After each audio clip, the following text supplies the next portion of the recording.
Hello students, welcome to BioSmart Academy YouTube channel.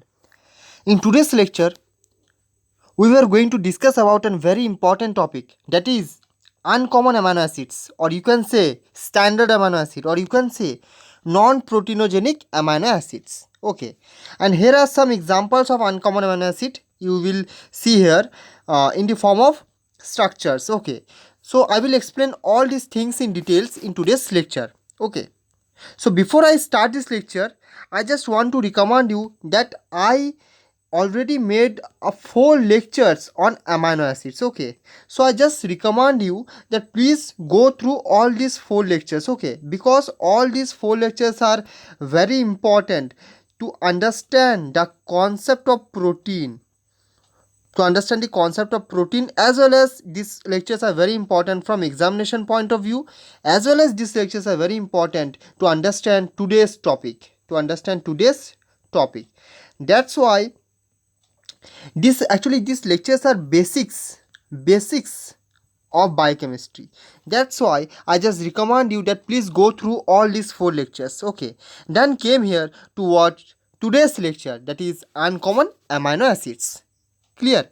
So let's start today's lecture, that is uncommon amino acids. Okay, so before I start uncommon amino acids, I want to discuss about the common amino acids. Okay, so we all know that there are 20 amino acids present, and these 20 amino acids are take part in protein synthesis. In simple word, I just told you that these 20 amino acids are majorly takes part in protein synthesis. Okay, yes, there are 2 amino acids also there, that is 21 and 22, 21st and 22nd amino acids, which are also take part in protein synthesis. I will discuss about that 2 amino acids in my next lecture. Okay, so for today's lecture, just remember that this 20 amino acid takes part in protein synthesis. Okay, and that's why this 20 amino acid can be called as proteinogenic or common amino acids. Common amino acids. Clear? Now, so from here you get the answer of uncommon amino acids. Okay, so what is uncommon amino acids? Uncommon amino acids are formed through the post-translational modification, post-translational modification, through the post-translational modification of common amino acids. Okay, of common amino acids. Clear? So here you can say that uncommon amino acids are basically formed from the post-translational modification. From the post-translational modification are formed from the post-translational modification of common amino acids. Clear? This is one important point related to uncommon amino acids. Okay, so there is one question that why this modification is required. Why this modification is required? The answer is that this modification is required for the regulation of protein. For the regulation of protein. Okay, for the regulation of protein. For example, hydroxylation. It is one type of regulation. For example, phosphorylation. Okay, so these are some regulation important. So for this regulation of protein, these modifications are basically required. Okay, now another important point is that these uncommon amino acids can also occur in the metabolic pathway of common amino acids. In the metabolic, can act as an intermediate in the metabolic pathways. In the metabolic pathways of common amino acids. Okay, common amino acids. For example, ornithine and citrulline. Ornithine and citrulline. Okay, ornithine and citrulline. Okay, so ornithine and citrulline are basically found in the metabolic pathway of arginine in the urea cycle. In the urea cycle. Okay, so here also uncommon amino acid play an important role in the metabolic pathway of the common amino acids. Okay, clear? Now let's look some of the example so that you get a clear idea, more idea about the uncommon amino acids. Okay, so here you can see that two example is there. One is 4-hydroxyproline and one is 5-hydroxylysine. Okay, so why is 4-hydroxyproline? Due to the presence of OH group, that is hydroxyl group on the 4th position. And why it is 5-hydroxylysine? Due to presence of the hydroxyl group on the 5th carbon. This is carbon number 1 2 3 4 and this is 5th carbon. So due to the presence of OH group on the 5th carbon, this is known as 5-hydroxylysine. Okay, and this is 4-hydroxyproline. Okay, so these are the two uncommon amino acid. Okay, now 4-hydroxyproline are derived from proline, or you can say it is a derivative of proline.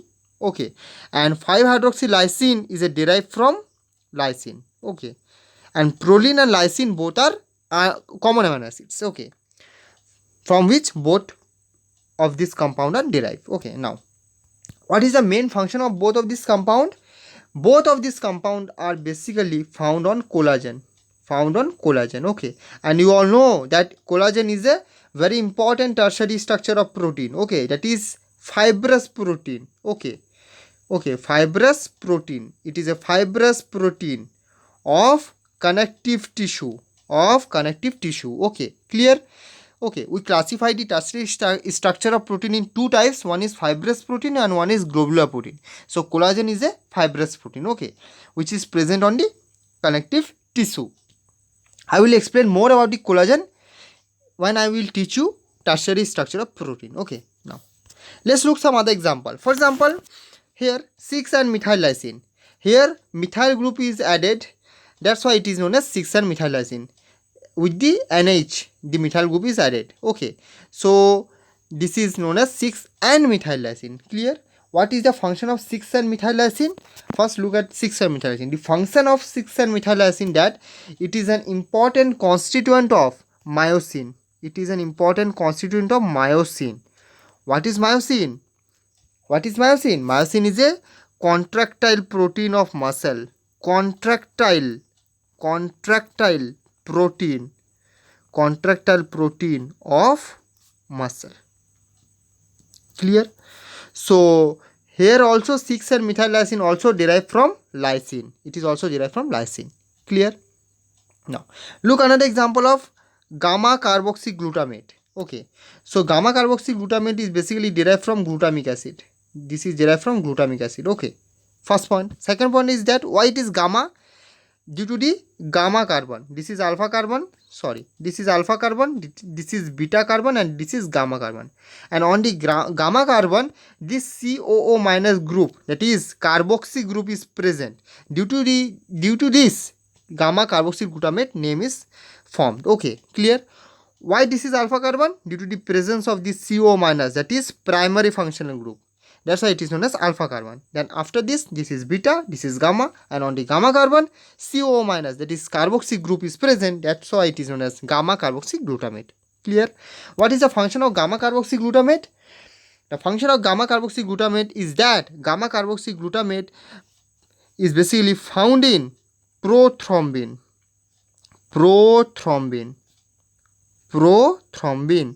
Okay, so what is prothrombin? Prothrombin is a, note it down, blood clotting protein. Okay, prothrombin is a blood clotting protein. Okay, clear? Now gamma carboxyglutamate is also found in some other protein that binds with calcium. So gamma carboxyglutamate found in blood clotting protein, for example prothrombin, and gamma carboxyglutamate also found in some other protein that basically binds with the calcium, that is Ca2 plus ion. Clear? Please note all these things. Okay, now the last, that is desmosine. It is a derivative of 4-lysine. It is a derivative of 4-lysine. Clear? Here you can see 1, 2, 3 and 4. So it is a derivative of 4-lysine. Okay, clear? And where it is found? It is found in elastin. Clear? What is elastin? Elastin is also a fibrous protein.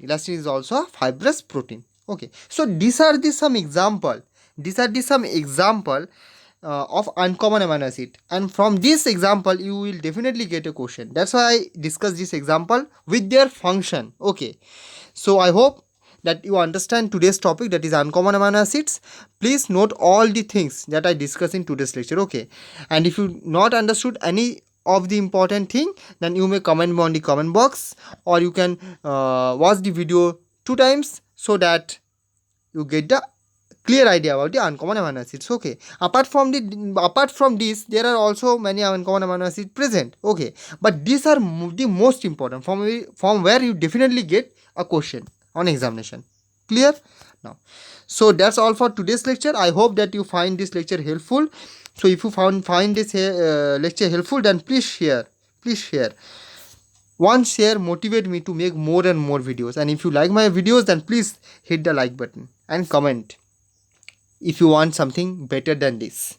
Okay, in my next lecture I will mainly discuss selenocysteine and pyrrolysine. I will discuss these two important thing in my next lecture. Okay, selenocysteine and pyrrolysine. Okay, I will discuss these two important amino acid briefly in my next lecture. Okay, so till then, thank you.